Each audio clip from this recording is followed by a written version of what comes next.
moet ons dit sê, want dit klink nou vir die boek net vreeslike radical goeters praat oor hoe standaard 'n mens moet probeer leef en so, maar ek wil daar's baie confessions in nie. Ek hoop jy het dit dan ook raak gesê oor my eie foute. Ja. Dit was wel en maar daar was nogal so 'n sterk tema in die boek is ook dat die Here reguit hou met 'n kromstok slaan.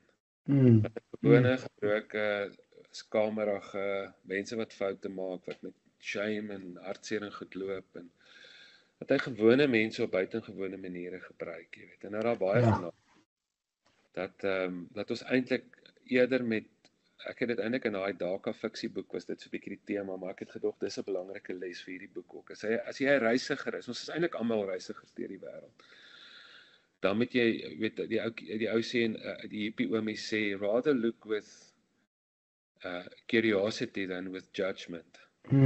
As 'n mens 'n reisiger is in 'n ander land of op 'n vreemde plek of jy beleef jouself op 'n vreemde plek, dat die mense wie se lewe meer sin maak is die wat dit reg kry om met geïnteresseerd te kyk, nuuskierig te kyk en nie net die hele tyd oordeelsvrae te vra, is dit reg, is dit goed, is dit sleg?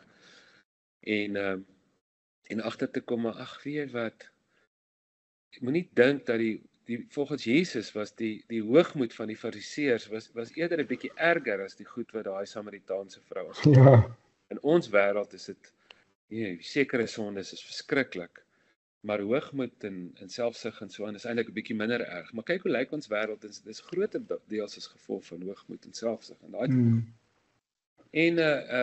en dis ook 'n uitdaging vir jong mense om te sê maar doen bietjie hulle sê the most difficult journey is the journey inwards. Doen 'n bietjie die reis binne-in.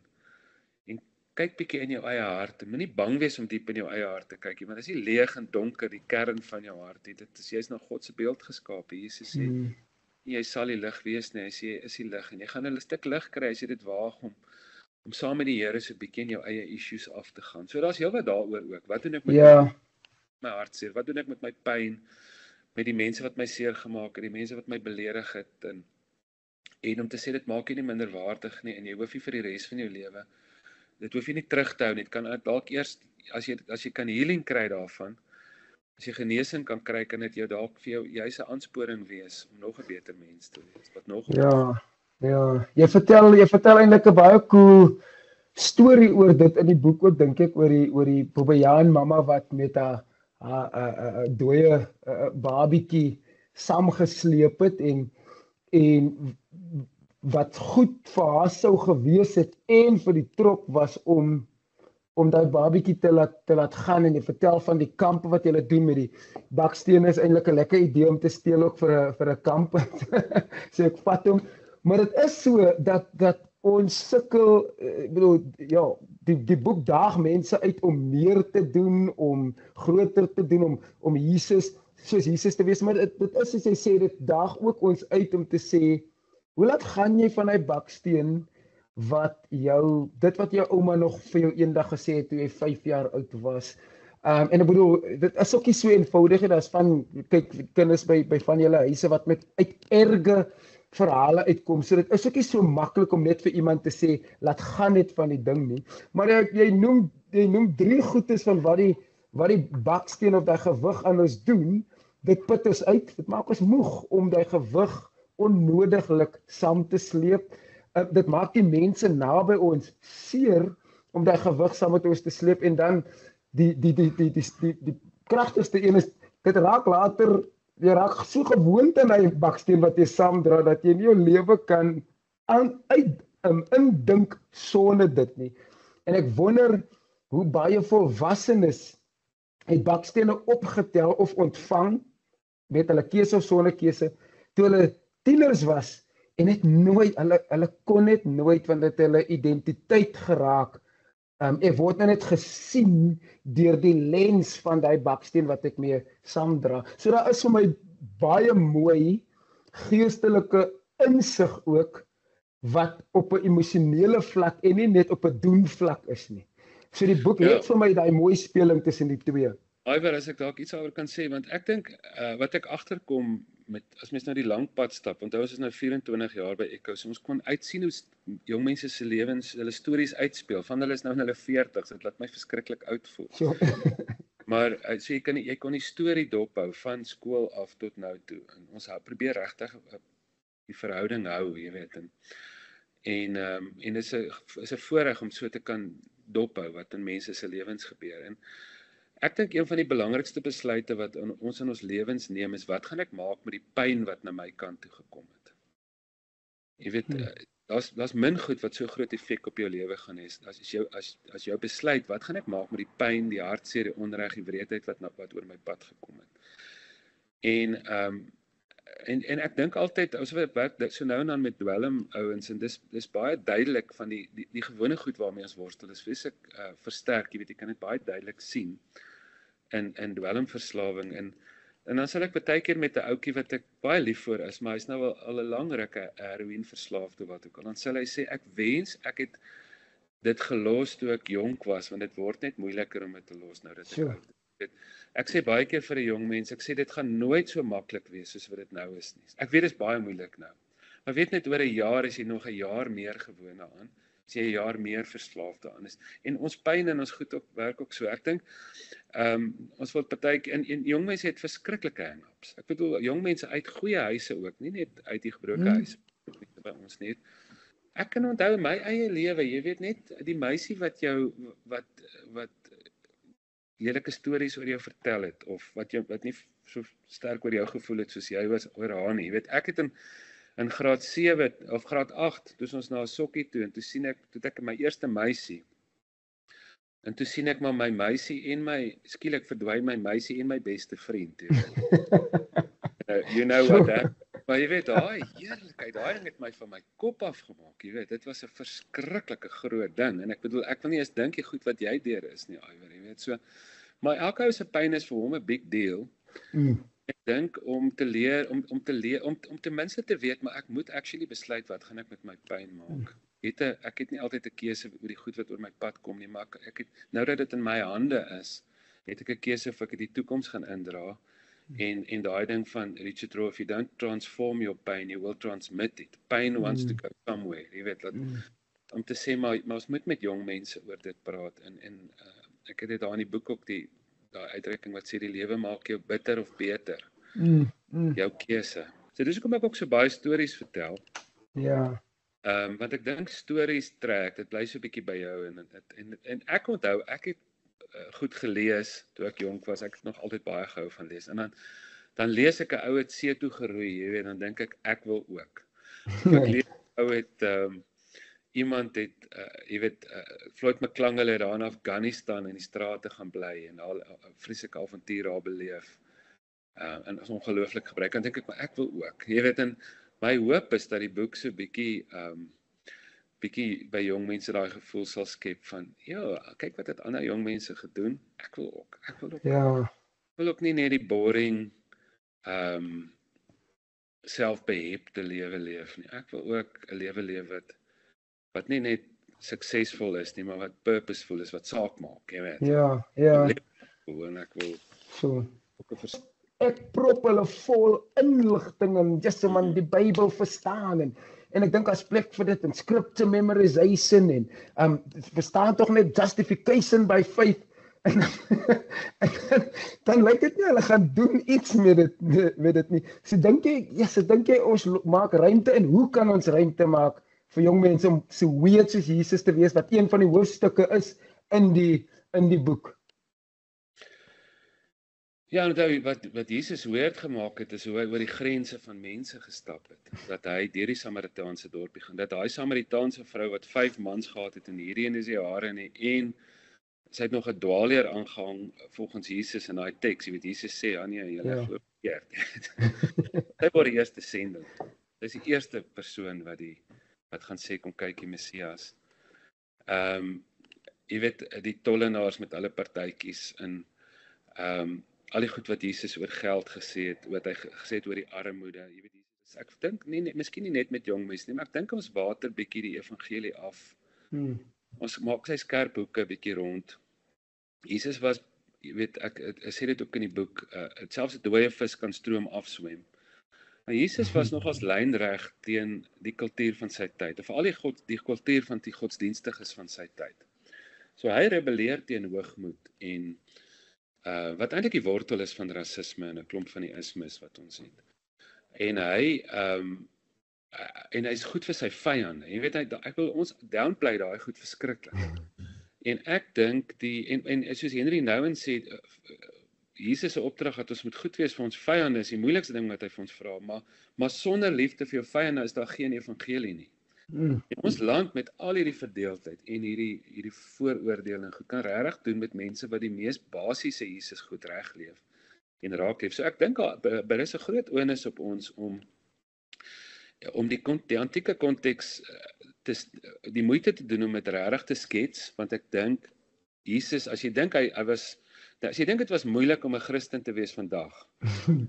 Jy weet, daar in Efese in die antieke tyd, in die eerste eeu. Jesus, papi, dit was baie moeilik. Jy weet hulle die dood. Jy weet 'n tiener van 16 of 17 sou al soveel lyke gesien het. Sou al soveel dooie mense gesien het. Jy weet die konings het sommer partykeer die koppe van hulle vyande op die palle gesit. Die kruise was juis so jy moes ryk wees om in die Kolosseum te gaan kyk hoe die mense mekaar doodkap of die Christene doodmaak. Maar die kruise was so geplant langs die paaie dat jy dit moes sien. Dit was jy kon nie maak of jy dit nie sien nie. Jy weet, dit was in your face. En ek dink eintlik die Bybel sou 'n baie hoë ouderdomsbeperking gehad het as ons 'n fliek van hom sou maak. Met al hulle goed, want die Bybel spaar ons nie die detail van hoe moeilik die omstandighede was waarin God se mense 'n verskil moes maak nie. Maar nou kom ek agter met van die tieners wat hier by ons is, jy weet, as jy oor daai meisie se lewe 'n fliek sou maak, sou dit 2 tot 18 wees. Sy sou in jou eie fliek kon kyk nie. So is in elk geval so blootgestel aan die brokenis en die slegte en die hartseer en die goed. Dat ek dink ons kan net sowel bietjie stryd, honest, eerlik, op die man af, op die girl af daaroor praat. Aan die ander kant dink ek 'n ding is, ons moet ook weet, ons kan mense net vat baie keer na waar ons is. Ek hopelik verder, maar kan ons hulle motiveer om verder te gaan. Maar daar is ook iets van 'n disipel. Ek en Stefan Joubert hierdie week selfs. 'n Disipel kry nie net 'n klomp inligting by sy of haar guru nie. 'n Disipel kry sy guru se passie. Dis aansteek. En as jy net so half veilig speel, jy's 'n jeugwerker of 'n dominee of 'n pastoor of 'n geestelike leier of wat ook al, jy wil mense beïnvloed met hierdie radikale Jesus in die pad wat hy stap het, maar jy steek hierdie grens oor nie. Jy weet, jy sal baie moeilik mense kry om grense oor te steek wat jy nie bereid is om oor te steek nie. Maar as jy sê ek gaan saam met jou stap en ek sal saam met jou wag en eintlik sê ek het al in die geheim baie hierdie grens oorgesteek. En nou wil ek jou saam met my, sonder om dit in die groot klok te hang, sonder om 'n sosiale media show daarvan te maak, wil ek jou nou 'n bietjie saam met my oor die grens. Dan raak dit 'n baie organiese ding en dan kom ek agter daai tieners sal saam met jou deur die vuur stap. En aan die ander kant uitkom en nog meer lewendig voel en minder bored en minder depressief wees, want skielik is die avontuur van die lewe terug want ek het iets om te doen met my lewe. So ek dink ons moet die evangelie meer radikaal verkondig, maar ons moet flippen ook meer radikaal lewe as ons wil hê. Want dit is die conviction wat ek nou in my hart net voel rondom net 'n vraag vir myself oor hoe as ek my passie moet duplicate hier in Oosterlig, wat sal gebeur onder ons jeug? En dis dalk 'n vraag wat elke jeugwerker voordat hulle die boek optel, voordat hulle eendag is te ver optel en sê, nou gaan ek delf in dit om net dalk 'n gebed of 'n oortuigingsvraag of 'n roepingsvraag vir hulle self te vra. Ek dink dit sal in elk geval goed wees om te sê, Here, as ek die boek klaar gelees het, wat gaan binne in my verander? Want dit gaan veroorsaak dat iets binne in my tieners verander. Dis nou maklik om en ek dink mense moet dit doen. Koop vir jou tieners, koop vir jou belydennisklas, koop vir elkeen 'n kopie van die boek, want ek dink dit kan hulle help. Dan ook om in jou eie hart vir jouself te sê, maar ek wil die boek lees sodat iets binne in my ook aan die brand gesteek kan word. Assuming dis daar's dalk ietsie wat in jou hart aan die brand was, wat dalk bietjie dood gegaan het of iets wat net 'n bietjie blaas nodig het. Eerstens is van die groot leuns wat jong mense glo oor hulle self. En hoe antwoord die Jesus verhaal van daai leuns wat jong mense glo oor hulle self? Wel, die een leen wat nou sommer in die titel is dat is eendag, nê, dat die groot dinge gaan eendag gebeur en is eintlik besig om te gebeur. Jy weet hoe my pa en ma is oorlede en ek onthou ek gedink het elke keer was dit vir my so vreeslike skok wat ek gedink het, joh. Ek dink deep down het hulle gedink die skip gaan nog eendag kom, die lewe gaan nou nog eendag gebeur. En dit was besig om te gebeur, jy weet. En dit was 'n groot wake-up call vir my. Om te dink maar is net vandag, eendag is te ver. Ja. So die leen dat ja, ek dink een van die Oosterse geleerdes het gesê die grootste leen is daar's nog tyd. Jy weet en om te weet maar die lewe gebeur nou en ou moet ek het in my lewe agtergekom, mens moet goeders probeer doen wat jou alive laat voel, wat jou lewendig laat voel. Nie net gemaklik en lekker goed nie, maar goed wat jou lewendig laat voel. En wat jy op 'n pad sit waar jy nie net belangriker word en ryker word soos ons nou gesê het, maar waar jy regtig 'n beter mens word en waar jy vryer word. Nie net vry van dwelms en ons praat so klein bietjie daaroor, maar ek praat slawens, jy weet, selfsug en gemak en wat ook al. Om vry te wees, as jy kan vry wees van daai goed. En jy verwondering kan herontdek, jy weet, as jy 'n lewe van verwondering kan leef en so aan. So ek dink dis die een ding en dan die ander ding wat ons al so 'n bietjie oor gepraat het, ding dat 'n mens dink maar ek is te jonk. Die Here kan my eers gebruik of ek gaan eers regtig begin sin maak as ek ouer is. Ek moet eers 'n bydra tot die groot gesprekke in die land. Wat was dit vir jou wat vir jou op die radikale avontuur Jesuspad gesit het? Wat gemaak het dat jy nou jong mense ook nooi op die pad? En ek was hierdie tiener ouetjie en ek het ons was op so 10 Days of Hope. Hulle doen dit vandag nog. In Hillbrow het ons gaan bly op so 'n kamp en daai ouens was op die kamp waar ek tot 'n kering gekom het ook.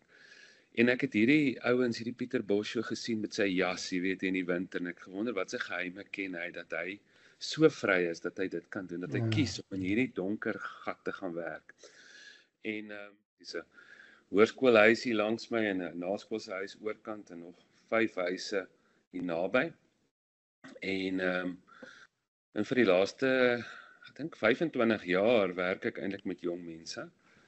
En ek onthou destyds, ek het eers op Potch geswat en toe het ek in Indië gebly vir 'n jaar en daarna toe ek by Tikkies kom swat, toe gaan bly ek in 'n kinderhuis. En ek het eers later uitgefigure hoekom ek die jaar in die kinderhuis saam met 12 seuns moes bly.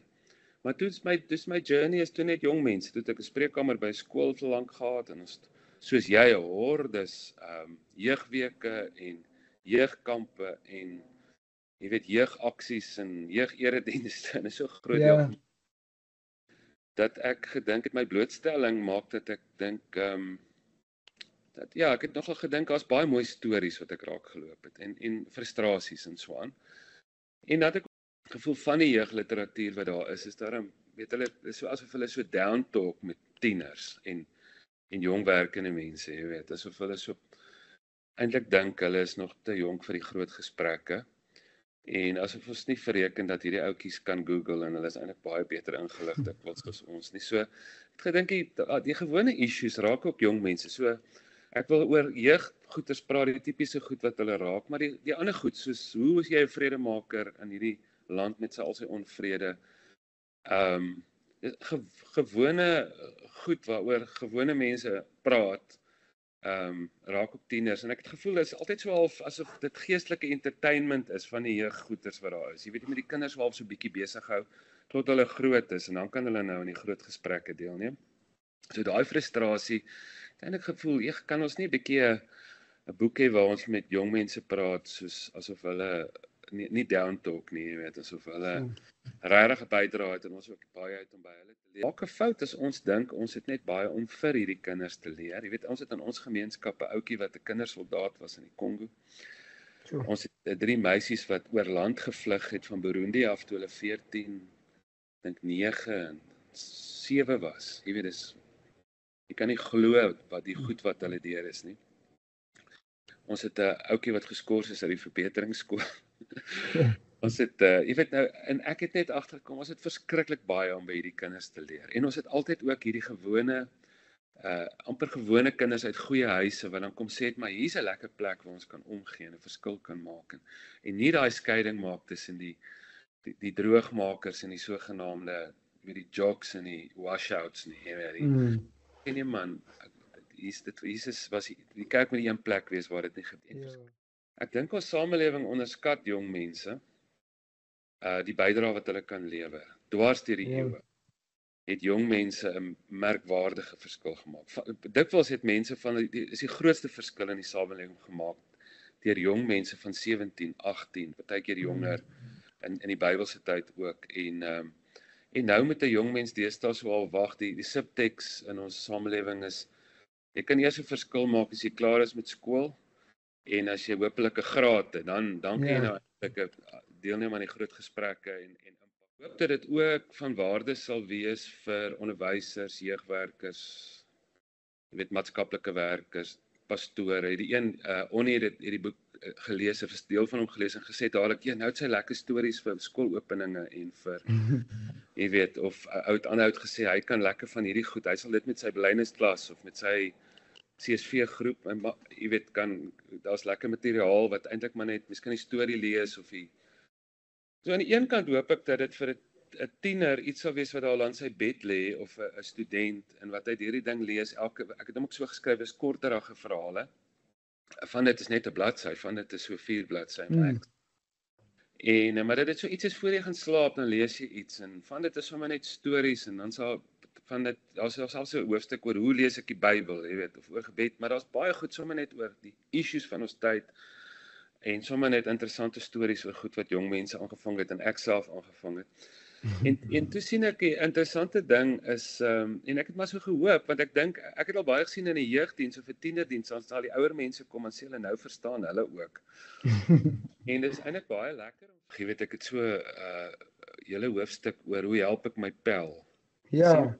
En net jou, ek sê vir ek sê daar, en ek praat, is maar eintlik baie praatjies wat ek al gedoen het, wat ek nou in stories en wat ek nou geskryf het, jy weet, maar ek sal altyd sê, wat dink die kinders as die juffrou jou kantoor toe stuur en hulle kyk op, hulle sit in huiswerk doen, nou staan jy daarvoor, wat dink hulle? Dink hulle, ja, maar selfsugtig, vol van haarself, is daai ou is maar 'n player of 'n joller, of jy weet, altyd oordryf altyd alles gaan net oor hom of oor haar, of dink hulle, as ek enige probleem het, sal ek graag met hom praat. Ek kan haar vertrou. En om te sê, maar wil jy nie daai persoon in die skool wees wat die lewe vir iemand anders beter maak nie. Jy weet, so ek het 'n hele ding met 'n klomp riglyne oor hoe help ek my pel. As my pel depressief is, as ek agterkom hierdie ouetjie begin selfmoordgedagtes kry, as ek agterkom hierdie ou vriend van my se ouers is geskei, of jy kan mos partykeer net in 'n ou se oë sien, of in 'n meisie se oë, aan baie sleg. En so klompie riglyne om te sê, maar jy het 'n rol om te speel. Jy kom by op plekke waar die skoolsielkundige en die onnies en die dominees en die pastore nooit gaan bykom nie. Dis eintlik die eerste front. En ek het mooi stories raak geloop. Destyds toe ek die spreekkamer gehad het van kinders, wat vir ander kinders die wêreld beteken het. Jy kan nooit jou pelse sielkundige wees, jy moet ook nie probeer nie. Ek bedoel, daar's baie waarskuwings wat om nie te doen. Want jy kan meer skade as goed doen. Maar daar's actually iets wat jy kan doen. Weet, ons het so 'n spreekwoord by Echo wat sê, omgee word gespel M-O-E-I-D-E, moeite. As iemand moeite doen, dan glo jy gee om of sy gee om.